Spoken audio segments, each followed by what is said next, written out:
diligent and hardworking. I accept correction. I learn and grow daily. I have discretion. I am generous, kind, and selfless. My fruit is the tree of life. I daily win and restore lost souls. I am daily loaded with wisdom. I love my own soul. I cherish understanding. I prosper in everything I do. I have wisdom and patience. I am faithful and loyal. I am humble. I fear God and I shun evil. I am healthy and well. My body and bones are nourished daily. Above all else, I guard my heart. I speak only of great and positive things. My words are spoken in due season, and they bring forth good things. I give soft answers always. I am a man of knowledge. I use words with restraint. I am a man of understanding. From the positive fruits of my mouth, my stomach is filled with positive and great harvests. I am daily satisfied with good things. I guard my mouth and tongue. I live in peace and plenty. I walk with great and wise men. I am great and wise. I am disciplined and prudent. I have mastered my emotions.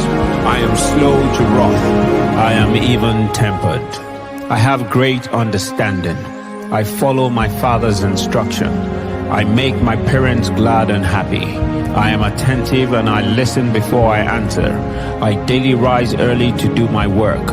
I live peaceably with all men. I am righteous and I am as bold as a lion. I daily do what is right and just before God. I daily walk and remain in the path of understanding. I daily pursue righteousness and love. I find life, prosperity, and honor. I have wisdom and understanding to prosper. My children are trained in the way of the Almighty. He keeps and watches over them. I build my home with wisdom, knowledge, and understanding. My home is filled with rare and beautiful treasure. I love my family. I give to the poor. I have plenty. I lack nothing. I am a fair and equitable leader. I am skilled in my work. I serve kings. I have a hopeful future. I love my enemy. If my enemy is hungry, I give him food. If he is thirsty, I give him water. I receive the Almighty's reward for obedience. I have a gentle tongue and self-control. I know the condition of my flocks. I give careful attention to my herds. I trust in the Almighty. I prosper and I live in safety. I cherish God's flawless words. The Almighty is my shield. I take refuge in Him.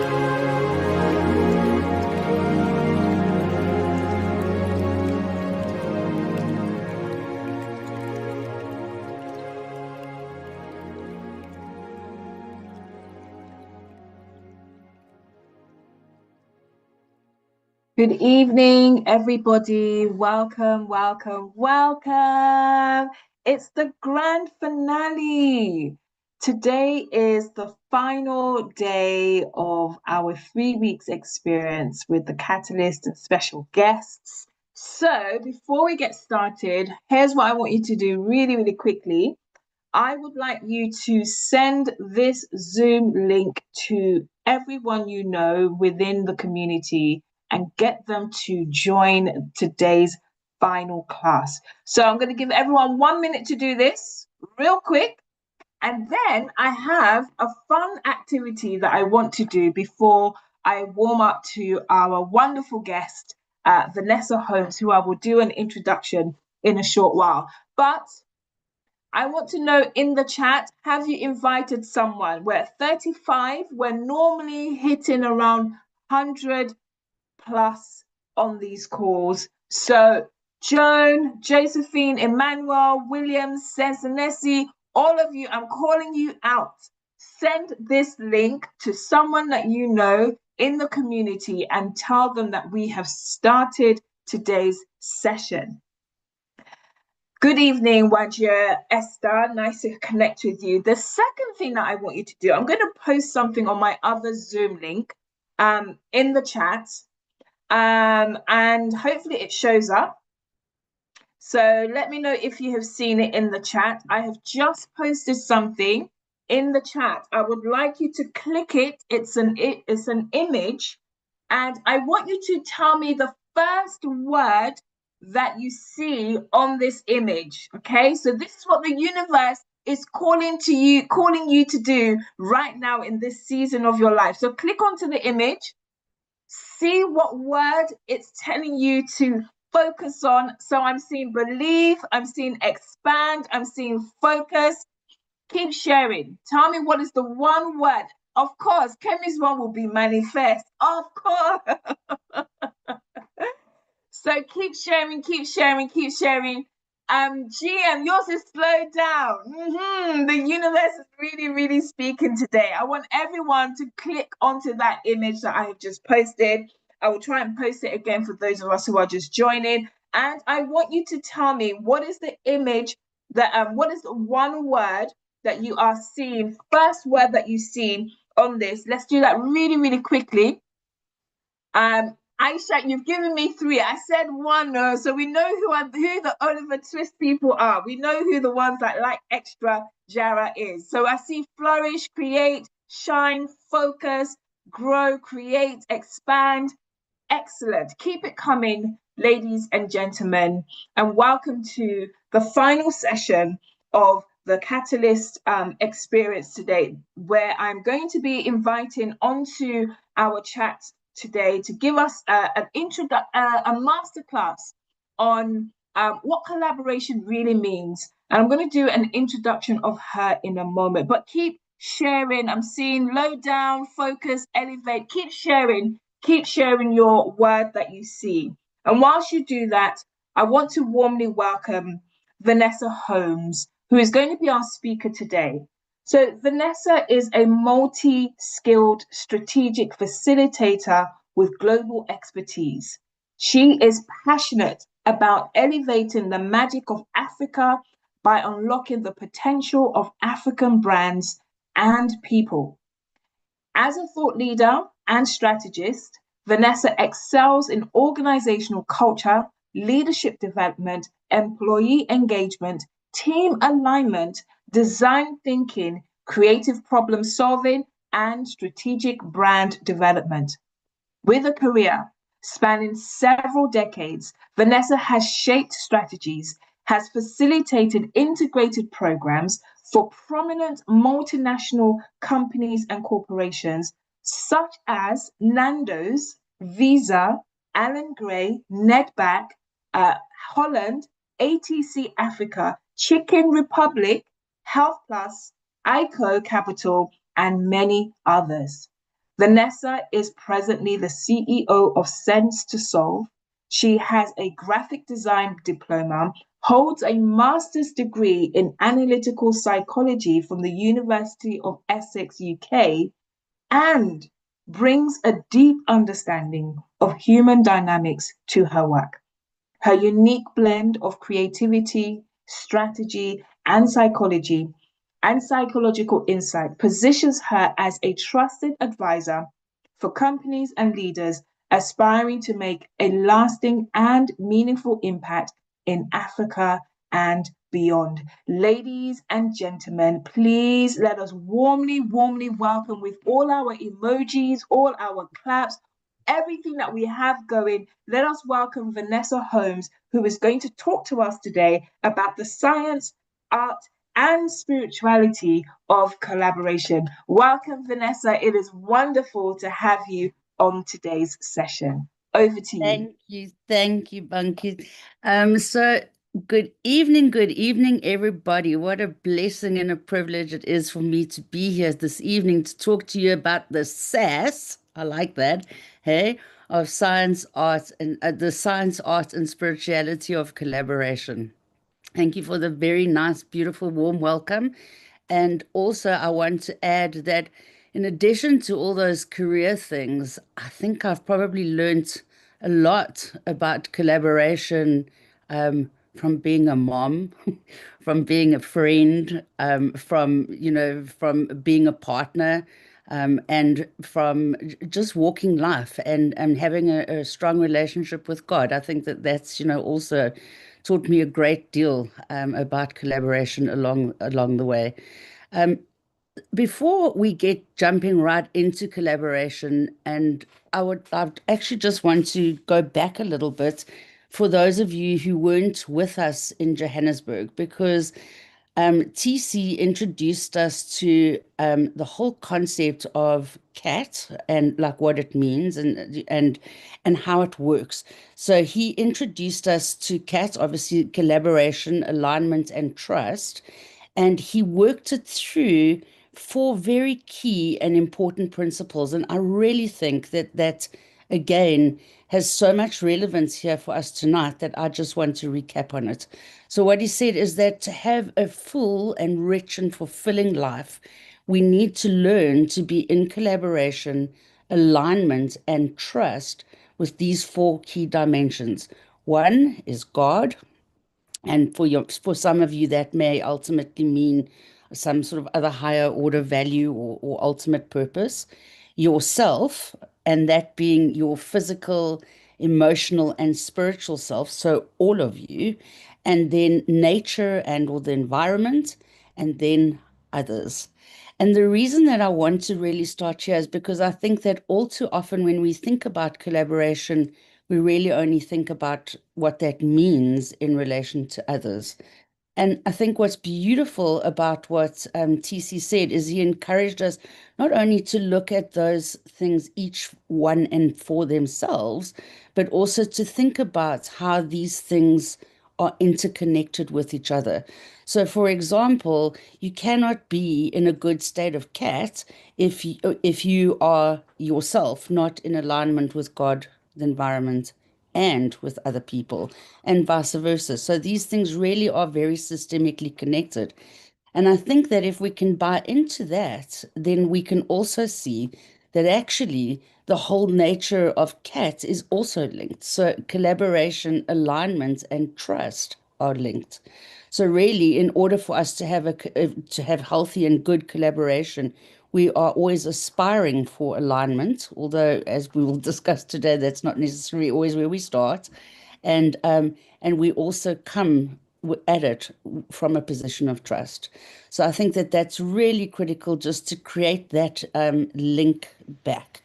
And I thought what might be nice is just to think about, like, for a moment, just how amazing and wonderful that actually all is.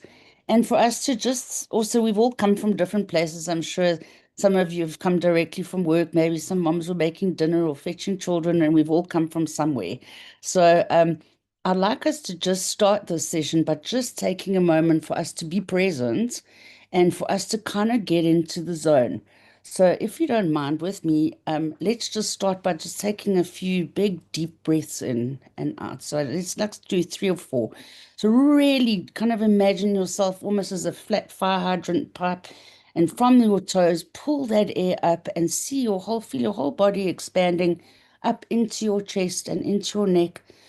And then with a big sigh, release all the worries of the day. So, really push that air out. And let's take another deep breath in. And as you breathe in, take in all the good stuff and all the reasons that you're here. And again, big sigh, push out anything that you don't session. And again, nice big deep breath in and out. And now I want to share a little something with you, and you may either close your eyes for this and do it in a meditative state, or you can just allow your mind to wander as a bit of an active imagination. But I thought, like, maybe it would be really cool for us to think about a little example or of what it really takes in terms of CAT for us to actually be here in this moment and in this time and in this space. Because remember, one of the things that I've been asked to talk about is also the spirituality of cats. So I can think of no better way than for us to really think about this. So with your eyes open or closed, I want you to try and visualize and think about and imagine from a time when the universe was very, very first created. the exact right conditions that came together at the exact precise moment with all of the timing and the alignment in perfect collaboration.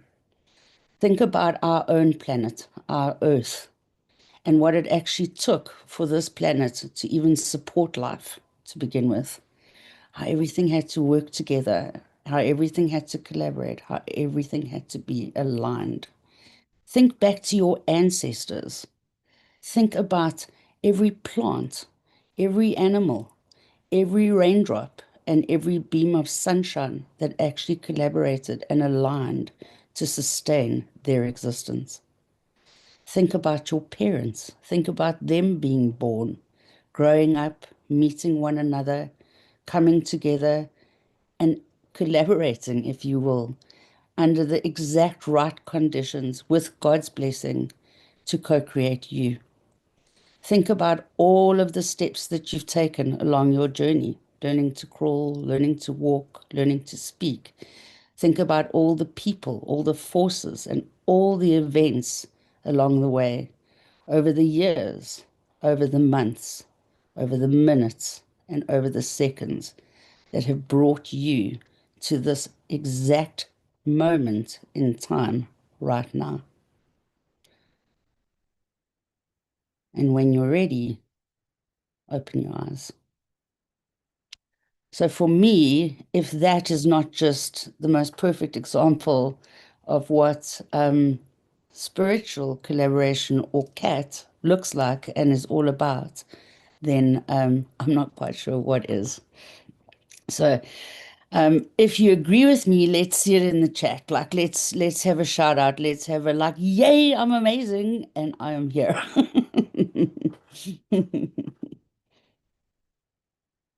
Yippee! I got it. Yeah, yeah. Okay. So now I want you to drop something else into the chat for me. So I want you to tell me, like, when you hear the word collaboration, what does it mean for you? So let's hear what do you think collaboration is? Yay, yippee, yeah, I still got them coming. That's awesome.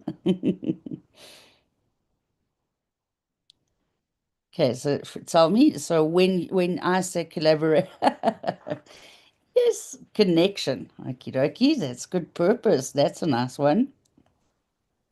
Partnership, working together in purpose. There you go. Excellent. Coming together to achieve something. Life, partnership. Amazing. Phewie. Is that what? Partnership, yeah. Okay. Right, so those are some really good in creation. Yes, you go, there you go. There's great collaboration in creation. In fact, those two go very hand in hand, so that's quite lovely. Collaboration and teamwork. Okay, we're going to talk about collaboration and teamwork because although they're quite easy to think about in the same way, managerial science, as I'll explain, helps us to see them just a little bit differently. Coming together to flourish. I love that. Okay, so I love words. That's something about me as well. And so I like to always like think, go back and just look at the etymology of things. Okay, so col, the word actually means coming together, and the word laborate comes from labore, which is Latin for work. So it's like coming together for work. So in that sense, it actually sounds really similar to teamwork. But I think over the years, managerial science has done quite a good job of sort of evolving our thinking on collaboration and has helped us to kind of think about collaboration slightly differently to teamwork. So because there's so many overlaps, I actually like to think about it with a little bit of an example. So the example I like is if we look at teamwork for like I think it's good to explain it like so if you've got like an ops team or a HR team or a legal team of all the same people kind of working together or just business people going about their daily things and they're doing that in a relatively healthy and productive way. For me, that's teamwork. Okay. And I think that that's also what the literature is telling us. So a nice way to then think about collaboration is if, say, for example, the ops team, suddenly comes and they've got like a really sticky or a really tricky problem that they need to try and solve.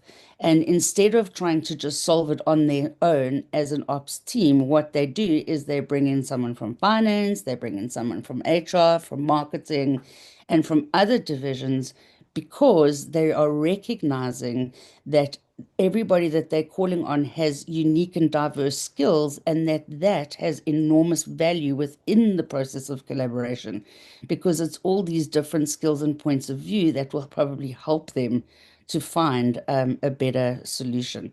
So, in that sense, the definition that I like to work with is when people or forces with diverse perspectives or abilities work together for a specific purpose, such as overcoming a problem or a challenge, or to create something new. Okay. And I can't actually, after working with teams and companies for a very long time, stress how important I actually think it is to have a clear understanding of what collaboration looks like. Because all too often, what I see, especially in business, is people saying to their teams, we've got to collaborate, we must collaborate. And everyone's saying we must collaborate. But nobody really takes the time to explain, like, what does that mean? And because people don't really understand, what they end up doing is they do all the wrong things. So they think that collaboration means things like, oh, I'm going to CC everybody on every single email, or I am going to invite everybody to every single meeting, because it almost is like a bit of a fail safe. And then when you say, but I thought we were going to collaborate, they'll say, but I copied you. I invited you to the meeting. But because this is not necessarily what good collaboration looks like, what it actually ends up doing is creating really serious workload challenges, as opposed to actually solving anything at all. So it adds stress to the system, instead of solving or coming up with good solutions. Um, so then I think also let's just look now, since our topic is really about also the science and the science and the spirituality of and the art of collaboration.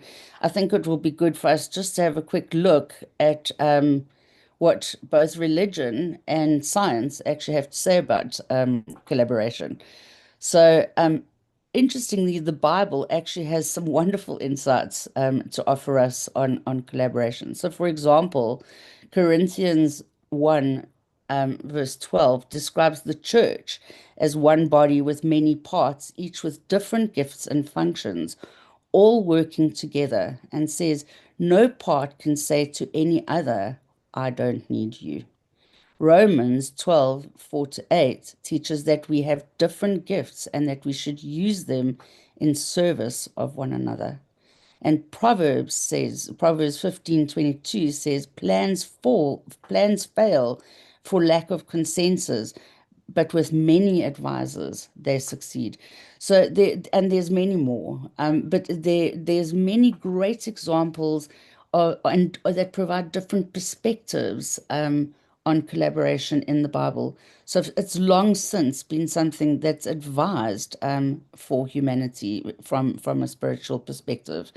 Um, and then if we look at neuroscience, I mean, neuroscience tells us that actually our brains are functionally designed to be social.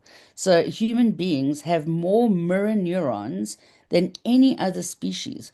So our mirror neurons are little cells that fire up when we act together or when we observe others acting. And when people collaborate successfully, our brain waves actually literally synchronize. Did you know that? So that's actually where, in a sense, like it's really we are getting on the same wavelength. I mean, how amazing is that? And when we work together, our brains actually release dopamine and oxytocin, just exactly the same as what they do with both sex and food. So our brains treat collaboration as something that is actually essential to our survival. So I see that, thank you. I see that, Bunky, you've corrected me or put the actual quotes into the chat, and I've got some others which maybe we can share after. Um, so there you go. So when working together, our brains actually, yeah. So sorry, I was just got a little bit lost there. So an evolutionary biologists actually also see that human beings are actually not strong. We're not like other animals. We're not like lions with big, strong muscles, you know. So part of the reason that we have done so well and that we have survived is because of our ability to collaborate. So now we've got all this science that's telling us that we are hardwired to be collaborative. But I wonder then, is it not worth asking the question, like, why is it then that collaboration is so darn difficult at times, right? It's like not always just that easy and simple to be in good collaboration with everyone, especially given that we are wired this way.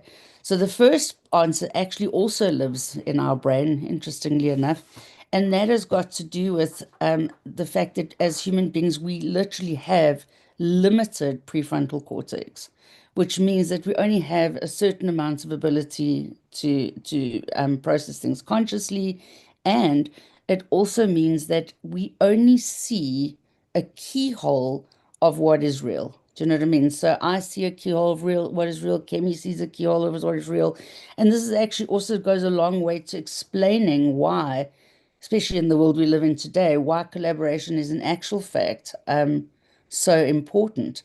You know, we live in this world and in this period in time of exponential change.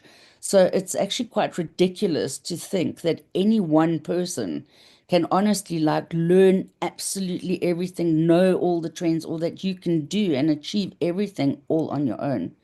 So the best way for us as human beings to see more is to work together, to collaborate, so that when we put our collective keyhole views of the world together, we actually start to see the big picture. Um, so the next problem in relation to collaboration and in relation to our brain is that we assume that what we see through our keyhole is true. So have any of you ever seen that wonderful picture of the kitty cat that's looking into the mirror, and what the kitty cat sees in the mirror is a big lion, right? Well, that kitty cat, I can tell you, I've got a cat and I watch it. That kitty cat actually really does believe that it's a lion. Okay, it doesn't think it's a kitty cat, it thinks it's a lion. So we assume that what we see is true, and we also oftentimes think that what our way is the right way because we assume what we think is true, and this makes it very, very easy for us to fall into fixed and closed mindsets. And for those of you who were with me in Cape Town when we did the Creative Seed workshop, I spoke about like the real importance of a beginner's mindset in creativity. And actually, in any collaboration project, if you can start the journey with a beginner's mindset, it is enormously helpful and enormously valuable. So drop in the chat if you can tell me why. Why do you think a beginner's mindset is so important in the process of collaboration? What do you think it is? You guys in Cape Town, no cheating there. You must hold back. Let's hear what everyone else has to say. Why do you think a beginner's mindset is like so important in the process of collaboration?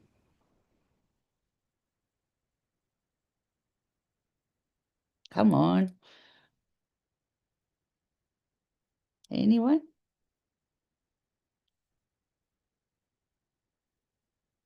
Yes, Tony, very nice.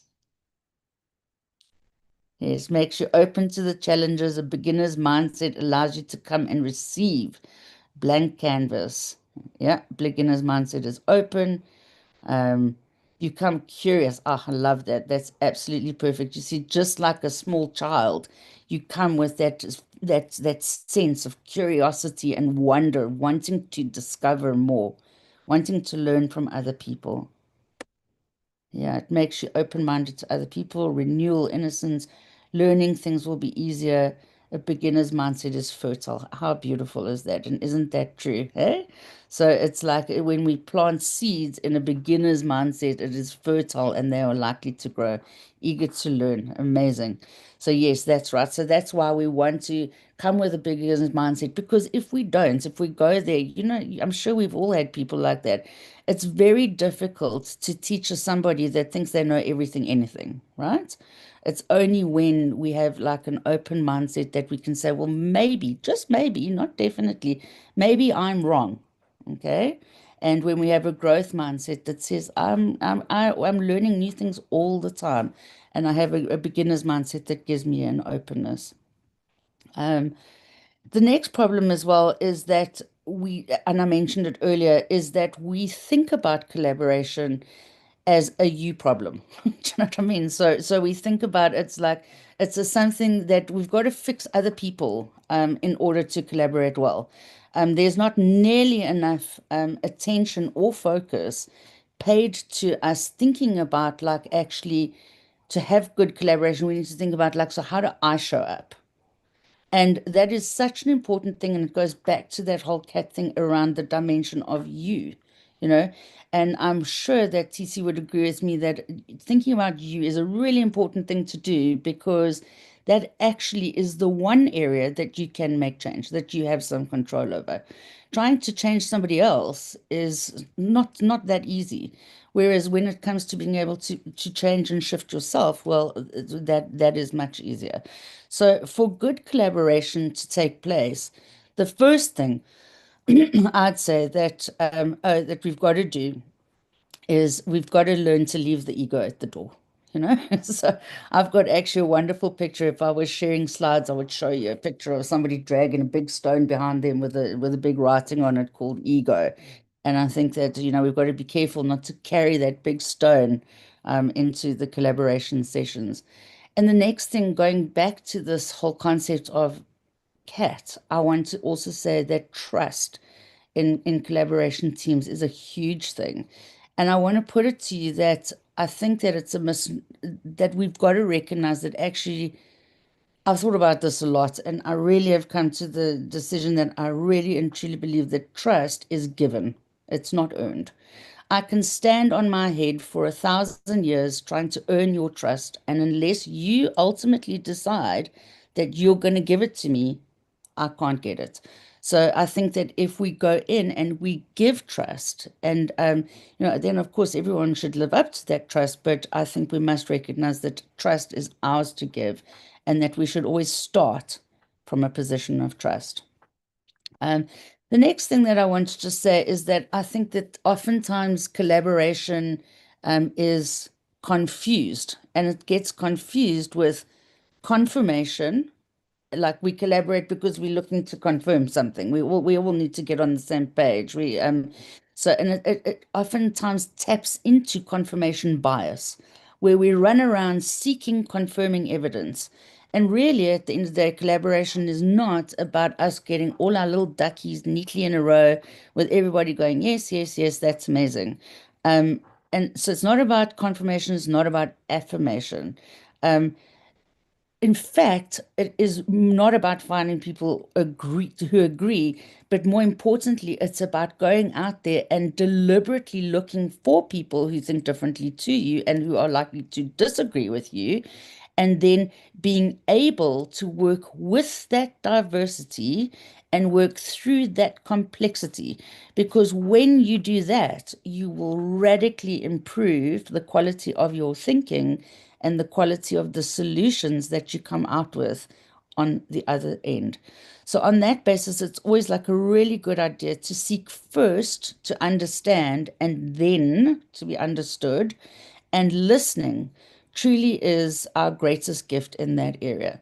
So anytime I work with any new company in the organizational development space or in the culture space or whatever, I always say, if you can create a listening culture, you will probably improve innovation and collaboration and everything else by 50 to 80% as soon as you improve listening.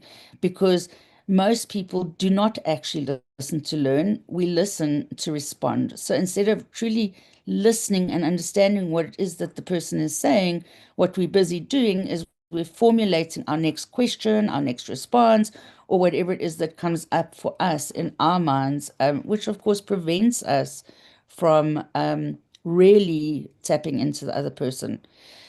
The next thing I want to say is that great collaboration really doesn't happen by accident. We don't just, voila, like just put some people in a room and now we're going to do great collaboration. So it is designed. Great collaboration is always designed. There are principles, there are mindsets, there are things we need to be mindful of. And the best one, and it's astounding because you are working with other people, and the one that I find is so most frequently overlooked is know your team. So you're going to start off working with a group of people, but nobody takes the time because so this is, I think, how it plays out. Like at the office, you see each other and you know that so-and-so's got two kids and so-and-so drives a red car and so-and-so's in accounts and so-and-so likes knitting or whatever. So we assume that we know each other within the context of what is going to make great collaboration. But do we? And I think that when we pause and we ask the right questions, things really, really can change. So, I mean, we've actually got a brilliant team called the Team Member Canvas that at the beginning of collaboration sessions, we take the time to use it and to really let people get to know each other. But a simple, quick, and easy process that you can use at the start of any collaboration session to get fairly good results is to ask your team to do a round, and everybody in the team can say, like, you know what, my superpowers are, my kryptonite is, you get the best out of me when, da da da da da. You get the worst out of me when, da da da da da. What I need from this team in order to be effective is, and we will win together when. Do you know what I mean? And then if you feel like it, you can also ask people to commit. Like, so what can we rely on for you? What do you promise that you will bring to this collaboration? And when you sort that out, it's so interesting because you straight away notice, especially the best of me, worst of me, and things, you start to notice that people are different and that oftentimes we don't play to one another's strengths. So it reminds me a bit of there's a model, I don't know if I'm going to have time to go into it in detail, but we also use a model called whole brain thinking, which kind of identifies people's thinking preferences according to organized thinking, conceptual thinking, analytical thinking, and social thinking. And me, for example, I am a mix of conceptual thinking and social thinking with a little splatter of analytical thinking. And I have like zero propensity or preference for organized thinking. So if you put me in a collaboration team and you're like, Vanessa, you know what, we need you to do Excel spreadsheets. Okay, we need you to do budgets and Excel spreadsheets and whatever. You're going to kill me, man. You know, you will kill me. And it's going to take me 50,000 times longer than it will take anybody else on the team to do it. So, but then I've got a friend, Leslie. Geez, man, you give her, well, some of you actually know Leslie. You give Leslie an Excel spreadsheet, she's in heaven. So it's really key and important that we learn to really play to one another's strengths. Then the next thing is, I think it's in a collaboration team, it's always good to have a big and inspiring vision. So let's put something down, and a wonderful way to do that is to use a little trick from creative problem solving called "Wouldn't it be great if?" You know, so if you're battling for a vision statement, you can be like, "Wouldn't it be great if we were all collaboration experts and got 50% return on everything we did by Friday?" So whatever that looks like for you, but make it ambitious, because that then allows you very interesting ways to work it back. And I think also, and then also, in terms of thinking big, it's important, like try and see the whole system. Like who's here? Like who are all the stakeholders? What are the pains? What are the gains? What are the jobs to be done? You know, um, think upstream, think downstream, but like try and see the big picture, because the more you can see, the more you can do, I guess. And then also very important, not only to align, like I said, in terms of knowing your team, but again, and it's similar to the vision, but it's really important to know and to share and to all be on the same page around like, okay, so what actually are we doing? Why are we doing it? And we all know the importance of the question why, because it speaks to purpose, and that's often what it is that puts the fire under our chairs. And then how? How are we going to do it? Who's going to do what? What are the roles? What are the responsibilities? And then also in today's world, we must think about like synchronous collaboration versus asynchronous collaboration, because that also helps with workload issues. So, do we all really need to be in the same meeting at the same time, or can you guys do it recorded and I can listen to it in my own time? And can we all have a document that we're contributing to, or are you going to have a document and I'm going to have a document and you're going to have a document? We're going to have 50 documents. So, it's really important in collaboration to work that stuff out, you know? So, how do you work together and win together? Um, and then again, like how more on like, so how do you show up? And it's actually, I pulled this across from design thinking, but I think it's really hugely important, especially when you're collaborating to solve human-centered problems and also just for everybody in your team. So I really think empathy is important. And empathy and sympathy are really not the same thing. So it's not us looking down, oh, I feel so sorry for you. Empathy is our ability to really put ourselves into somebody else's shoes. Okay. And the best way to put yourself into someone else's shoes is to take your own shoes off first. Okay. So we can't be getting into anyone else's shoes while we're still wearing our own shoes. Um, and then again, and along those lines, and it's very key in empathy, it goes together, is we must learn to suspend judgment. There's a time for judgment. So in collaboration, we want to know what we're doing. Are we generating ideas and solution, or are we judging them and making decisions? But especially with empathy, we don't want to be judging other people. We don't want to be judging ideas. We don't want to be like looking down, oh, did he really just say that? Because what we do when we do that is we shut things down. People won't open up if they feel judged. Not if it's a human being that you are interviewing because you want to find out more about a project, or if it's someone on your own collaboration team. They will smell you coming if you're judgy. So don't do it. Like just say, I'm not going to judge now, we judge later. And then also really important is to watch your language, watch your words, watch your body language.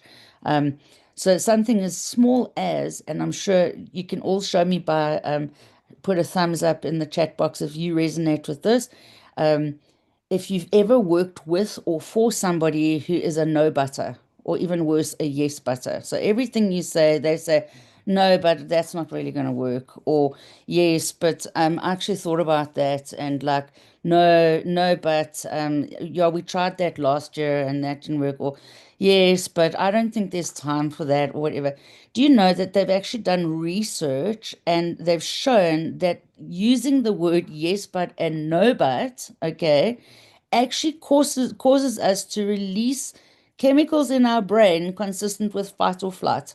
It actually shuts people down and moves them right along. It's a terrible thing. So always ask like, am I creating flow and enabling people to go into flow, or am I shutting things down? And good ways to create flow are also to have fun, to be experimental, and to think of silly ideas, be a bit crazy, you know. So if you're stuck for an idea, one of the best things that we've done at Sense to Solve is we sit there and we think, okay, let's see who can come up with the worst idea.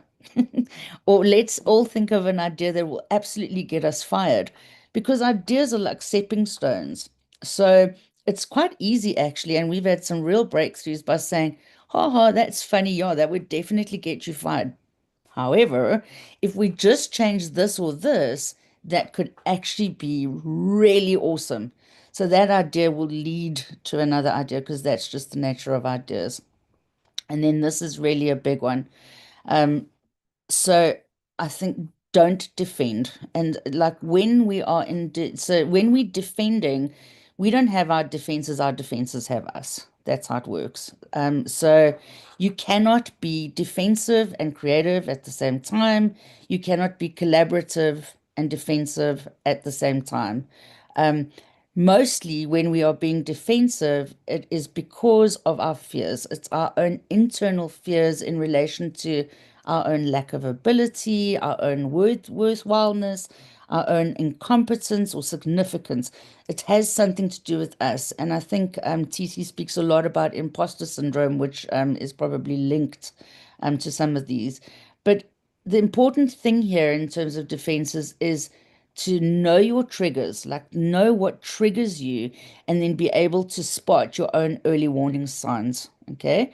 So I know straight away when I'm going to become defensive because I start to talk a lot louder and a lot higher like this. And then I start to say, you know what I mean? You know what I mean? You know what I mean? And then we all know that Vanessa's being defensive.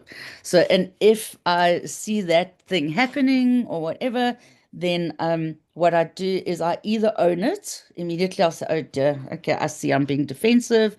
I'll just own it. Or otherwise, if it's not the right environment to own it, I'll say, oh, please just excuse me for a moment. I need the bathroom. I'll walk away, go recalibrate, and then come back without being so defensive. And then really important, and there's been a lot of talk, I think, over the years about collaboration and creativity respectively around how um, we must, learn from failure. Okay. So yes, me personally, I hate the word failure. I have to be honest with you. I much prefer the word mistakes to failure because I think that failure always sounds so hectic. It sounds like the thing that really happens at the end that nobody really wants to do. Whereas mistakes, I think, is less so. But actually, I think what we need to focus on is to create learning opportunities. And I don't think that we should only create learning opportunities from mistakes or failure. I think that we don't spend nearly enough time thinking about how to do things that work relatively well better. So, Edward de Bono, who was the father of lateral thinking, he actually came up with the term EBNA. And EBNA stands for excellent but not enough. And that was his baby. He was so passionate about that because he said if we spend time looking at things that are quite excellent, like democracy, for example, but maybe not enough, we would develop and move good things along to becoming excellent things. And then a couple of more smooth little ones is just be optimistic. So I think that it's very important in a collaboration. If you like a pessimistic, dreary sort of a person, it makes you quite hard working in a collaboration session. And very important is we must test our assumptions. So we must know what our assumptions are. We must be able to spot assumptions and say, do we know that for a solid fact, or are we making an assumption? And if it's an assumption, then we should take it out and we should test it. And we test by asking, not by going and seeking confirmation, confirming evidence, or by fishing for compliments. We go and ask open-ended questions and we test our assumptions so that we can learn and refine. And yeah, and then the last little trick and nugget that I want to teach you is something wonderful that we do at Sense Solve all the time, and it's like a little technique for how you can, in collaboration, move a group from groupthink to group genius. So what we always do is, well, let's start with the one thing that we never do, is we don't muddle brainstorms and decision-making sessions. We know what we're doing. Either we are ideating or we're making decisions. We don't try and do those two things at the same time. Always what we try and do is give a person something to think about ahead of the meeting, and we ask them to think about it and to sleep on it. Then we all get together and we take turns sharing. Because remember, a big thing in collaboration is we want to give everybody in the room a voice. So we allow them to prepare, they're not coming in cold. And then we take time and we go through the room one person at a time and we listen to learn from each other before we discuss. Then we discuss, and we might even have another round where we tell everybody, well, that's quite interesting, go sleep on it again. But you see how the pace is really different. And in that way, you give everyone a voice and you move from groupthink to group genius much more easily. And I'll stop there because I do want to allow some time for questions. So anybody got any questions? Thank you very much, Vanessa. Everybody, we just put our hands together for Vanessa? Thank you very much for that very, very, very deep session. So if you've got any questions, Vanessa and I are here to answer any questions you have on the science, arts, and spirituality of collaboration, alignment, and trust. So any questions or any thoughts or any comments? If you do have any questions, if you do have any thoughts, comments, please raise your hand. And I think ID has a hand up. All right. Thank you, Auntie Vanessa, for that very wonderful session. So my question is, the topic says collaboration, spirituality, and all that. So what are those signs that you can see and you know that you're not spiritually aligned with someone? With someone else or with you? With someone else. Let's say, maybe I want to go into partnership, and since alignment with God is very important, and what are those signs that I can see that I'm not supposed to go into that partnership because spiritually we are not aligned and maybe our purpose does not match when it comes to Yeah. our alignment with God? So I think that is important to some extent, and it's funny because I actually had it on my list, and Landry, I'm going to answer, and I'm going to allow you to talk about it as well. So I didn't want to go too far, and I admittedly ran out of a little bit of time, but I think that what we have to be really careful of is, yes, to make those decisions, especially in personal relationships, you want to be yoked, you want to be aligned, you want to do that well, but it won't always necessarily be within your control. So I'm always a little bit skeptical of us wanting to judge and to want to make other people wrong. So I think that how I try to look at it is, so like for me, for example, like I love God a lot and I'm definitely a Christian. But in the work that I do, it has to be possible for me to accept the fact that other people have different perspectives on religion and on many things in life that are different from mine. And very often, I gain huge learnings by remaining open to that. So even recently, I have been looking into science because, science and religion have always been two fields that have been traditionally quite opposed to one another. But now slowly we're starting to see that the discussions are changing and there's more room for collaboration and alignment between them. But if they were both to just maintain a position that says, I'm right because I'm science and or I'm right because I'm religion, that would never become possible. So I don't know if that adds any value. Maybe Landry, you want to add to what I'm saying? All right. Thank you very much, Vanessa, and thank you very much, ID. I think there are five major things, and you asked, how do I know that I'm not aligned spiritually to this person or that person?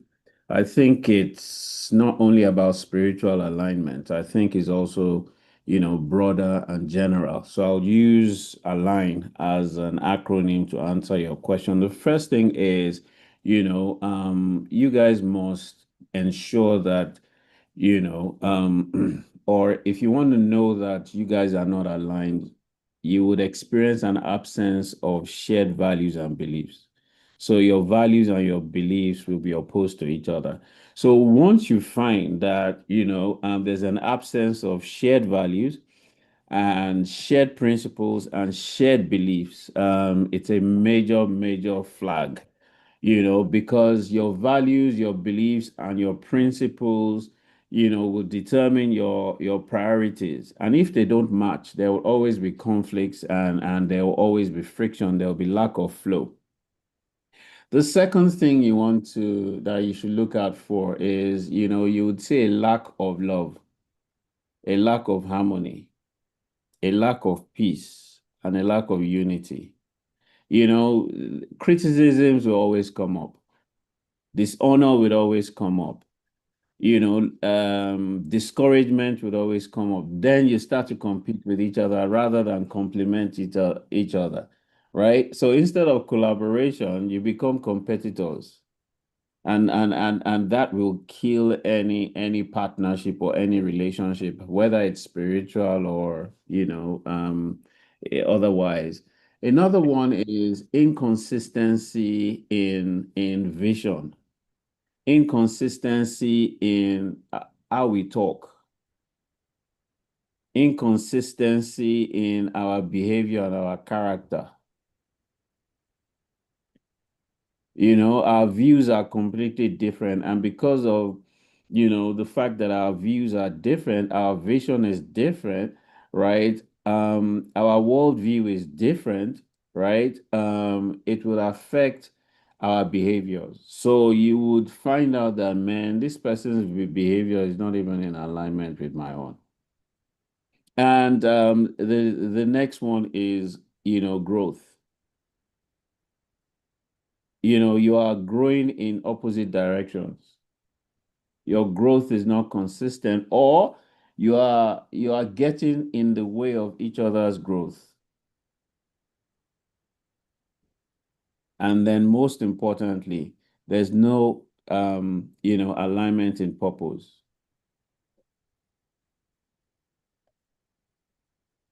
So you use the word align, right? And complete absence of shared values and beliefs, right? There's lack of love, lack of harmony, lack of peace. There's, inconsistency all around, inconsistency in vision. And then you're not growing in the same direction. You're not going in the same direction. And ultimately, you guys are that opposed to each other. You're not no alignment in purpose. And once those five are in place, you know definitely that, man, we're not spiritually, aligned. We're not even relationally aligned. Even in partnership, you can't be aligned, whether it's a business partnership or you find an organization that, all these five are absent, and then you want to go and work there. Obviously, you know that there's going to be a major problem for you. So it should help you choose your relationships. It should help determine, the people that you want to get into collaboration with. It should be your compass for CAT, collaboration, alignment, and trust. And you find out that if these five are not in place, there's no way you can trust each other. Thank you for the question. All right. Any other questions? Anybody else? Anybody else? Do we have any other question? All right. Vanessa, it seems like you killed it. I wanted to maybe just I agree with everything that you said, DC, but I wanted to just say that sometimes, especially in company environments, we don't always have a choice, and sometimes we are called to collaborate with people who are not aligned. We can't, as well as I do, we can't always know who will come on the call or come. So I think that it's also good for us. I agree with everything that you said, but I think that it's also good for us to see that there can be benefit when we adjust our own position instead of saying you're wrong, I'm right, you don't believe what I believe, to us saying, what can I learn from you?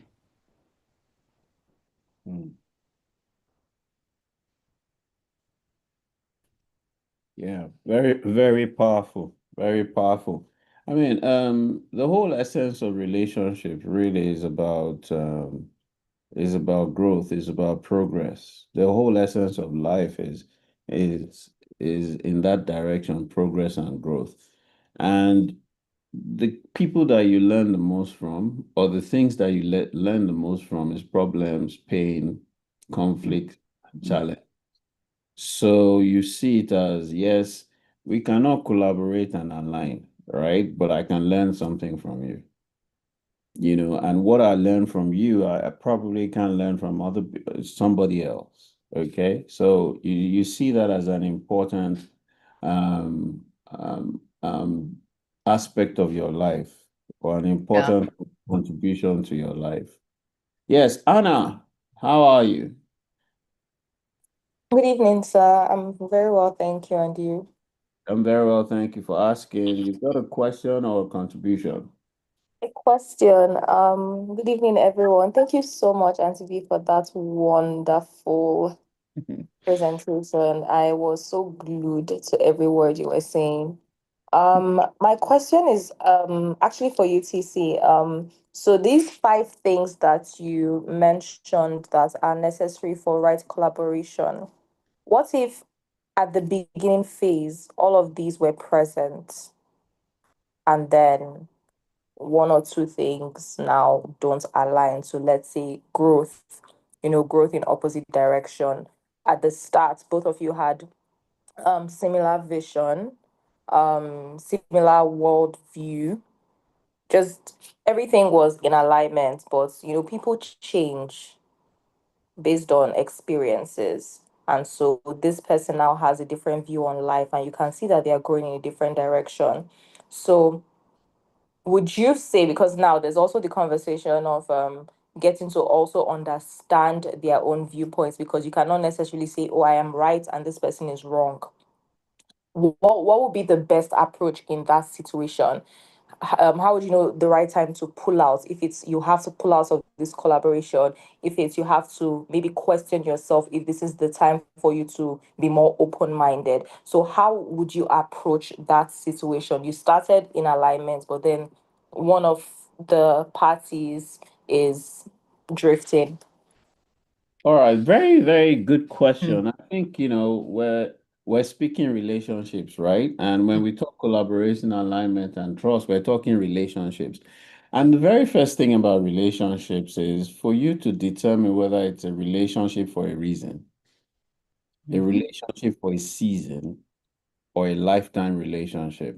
Oftentimes, when both of you are not headed in the right direction, in the same direction anymore, right, then your growth becomes stunted, right? Then, you're not achieving the same purpose, you're not pursuing the same purpose and the same vision.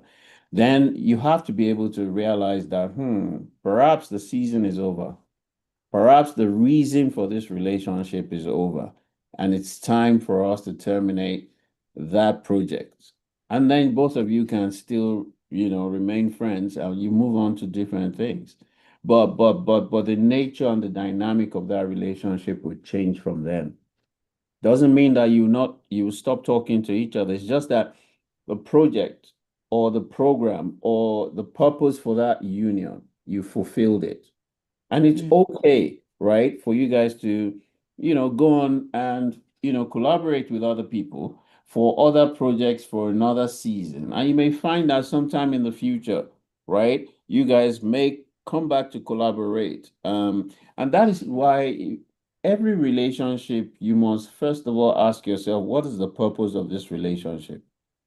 mm, And what is the duration of this relationship? Right? The most important one is the purpose of the relationship. You may not be able to determine the duration of that relationship at the get-go, but it's important for you to have it in mind such that as the relationship goes on, right, you are able to determine because, abuse happens when you substitute a relationship for a reason, a season for a lifetime.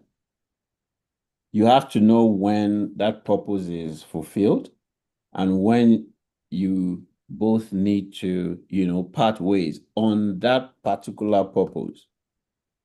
And you find out that if you approach life from that perspective, you'll be able to build more meaningful collaborations and more impactful collaborations, and you will not hurt yourself or hurt other people.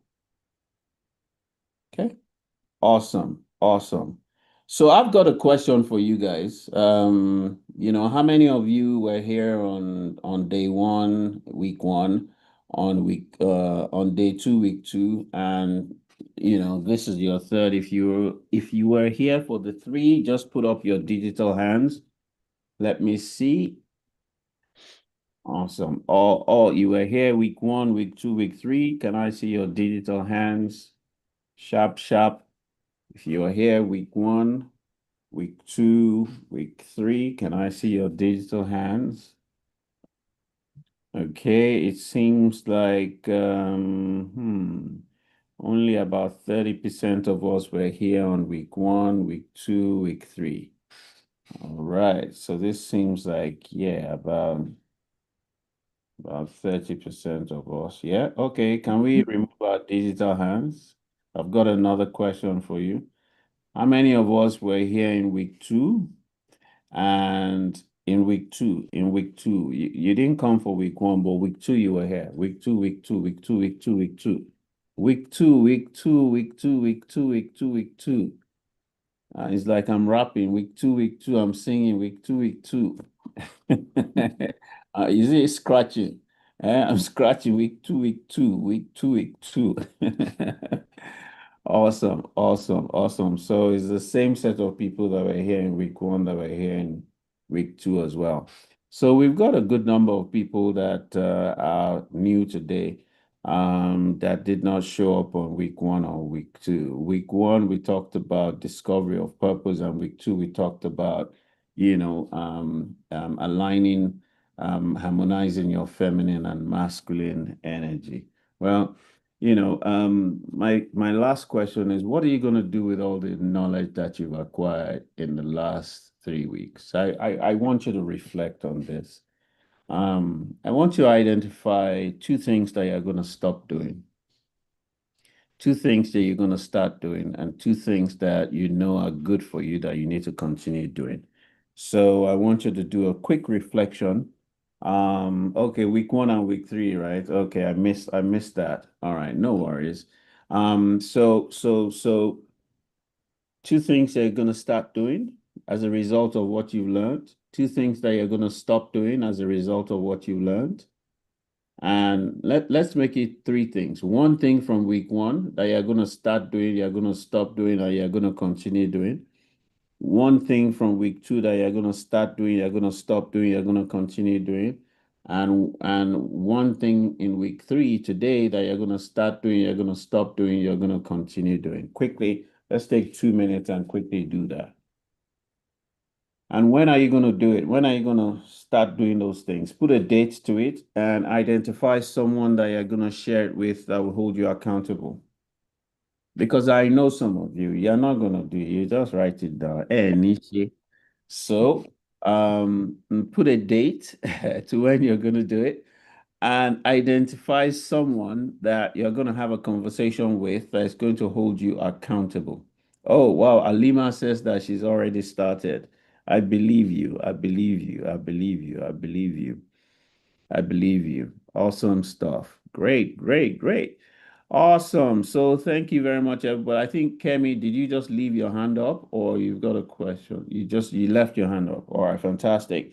So who am I handing over to? Collins or Banker?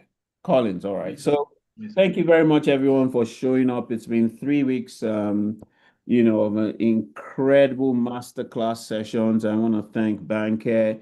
I want to thank Vanessa. This was created from a collaboration. We went all the way to South Africa to collaborate with Sense to Solve, to collaborate with Vanessa. And guys, did we have a great time in South Africa? Did we have a great time in South Africa? The highlight of my South African trip, was when we went shooting and all the food. Anna, all the food. Anna, I'm going to call you up. All the food, all the food, all the food. Oh my God. And we're going to Monaco and Italy in April. End of April, we're going to Addis in Ethiopia, in 2026, and we're also going to Kigali, Rwanda, also in 2026. So we've got 3 more trips. in 2026. If you're interested, there's a link that is being shared in the chat room. Make sure that you put your name on the list. Collaboration is great because without collaboration, we will not be here to enjoy what we've enjoyed in the last 3 weeks. Collaboration is the key to success, the secret to success, to progress and growth. No one is an island by himself. You can achieve nothing by yourself. But collaboration, the wrong one, can destroy you. The wrong alignment can put an end to your destiny. So make sure you choose right. We've chosen right, and that's why we consistently churn out different programs that keep on transforming people's lives. On that note, we're going to hand over to Collins for his announcement. Collins, over to you. Thank you, Vanessa. Thank you, Banke. Thank you. So thank you very much, TC. Thank you, Vanessa. Very great session. I remember some time ago, TC said collaboration is the new gold. It's the new gold, right? It's like crude oil, and it's very, very, very, very, very essential. So thank you very much, Vanessa, for bringing this to light. I want to appreciate everyone for being here. I want to talk from a slightly different perspective. Yes, I'm coming from the aspect of internal collaboration, right? You also need to do internal work, right? Because we believe that everything starts inside before it comes outside. So your body, your soul, your spirit has to be aligned. Your thoughts, your beliefs has to be aligned. And how can we help you do that when you are struggling? We can help you do that through our courses. One is coming up in November, which is Emotional Freedom Techniques and Matrix Reprinting Masterclass, right? Where we'll help you fine-tune and align your energies, your body, your soul, and your spirit, and your environment, so that you're now able to collaborate, so that when you go into meetings, you're forming collaboration. It's not your trauma that is speaking. It is your authentic self that is speaking. So in EFT, we're able to help you do that. So the link, Jennifer is sharing the link. Please jump in and come and fine-tune yourself. Deepak Chopra says that your cells are eavesdropping on the thoughts that you have. Let's help you change that process, so that the thoughts they not eavesdrop on are the thoughts that can take you the way you want to go and help you collaborate appropriately. So that is going to happen on the 14th, 15th, 17th, and 18th of November. So it's going to be for 4 days, right? Then after that program, we're going to be going into MAP, what we call Meditation, Affirmation, and Prayer Challenge for 70 days. It's going to start in January. Anyway, so it's also another form of alignment, internal alignment with yourself, your goal, your purpose. So MAP is also one of our very, very powerful programs where there are a lot of testimonies. Just click on that link and you can see the testimonies for yourself. All right. However, the early bird for MAP ends this week. So if you miss it, the price is going to go up, right? If you miss it, the price is going to go up. So if you're waiting for that last day, I'm sorry, by 12 midnight, you may not get it. So please click that link, read the testimonies, and share it among your network. If you're not coming in, you can also share with some other person. Our numbers are there. If you need any question, we are there to answer it. Then TC also talked about the adventures in this possible program going on. The link is also in the bio. So please, let's not let it end here. There are several rooms, several avenues where we can come in. Also try and be active in the TCGC community and jump in any of these programs and get, it's your own vehicle for transformation, right? So don't just stay aloof and wait when the next program is coming. There are different ways to heal, to be able to do what you really need to do in this season and in 2026. 2026 is going to be a year that whoever is not prepared is going to shake you. I'm not trying to be a prophet of doom, but if you're not prepared for 2026, it's going to shake you. The drum beats, everything are there, the signals are there. You can't say you don't know. So if you're not ready, to plan your 2026 appropriately, it's going to shake you. I'm sorry to say. So on that note, I want to invite everybody to enter any of these programs in your link. My number is everywhere in that link, so you can always reach me via chat or a call, so that we can have a conversation and make the process very smooth for you. So on that note, I want to say thank you, everyone, and God bless you, and good night. Bye-bye.